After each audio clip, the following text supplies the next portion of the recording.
question saying that someone is looking for advice to start a new business. Of course, when you're starting a new business, you want to, understand the lay of the land. So, are you noticing pent-up demand in certain areas that would lead you to say you should explore a new business in this sector or delivering this good or this service?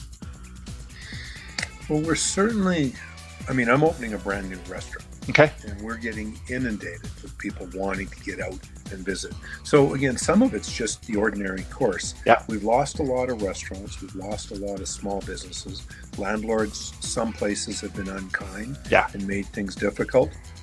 I, as a landlord, gave people a month's rent free without them asking. I just said, now's the time.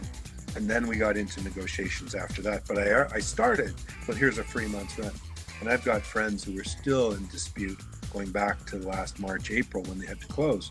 And so I think it's in the court of it's in the court of landlords to be a little friendlier and accommodating. Sure. And in terms of businesses, clearly taking care of the elderly, providing services and whatnot to the elderly. And I also think that the world of electronics, electronic transportation, I call it less than four wheels for the most part. So it's scooters and bicycles and maybe it's those little four-wheel things that seniors ride on. Interesting. I think there's going to be a huge explosion in the pent-up demand to be outside and active. Okay.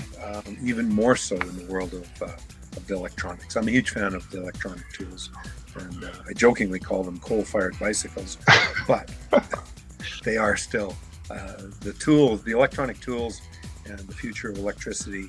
I live and breathe electricity is one of my core.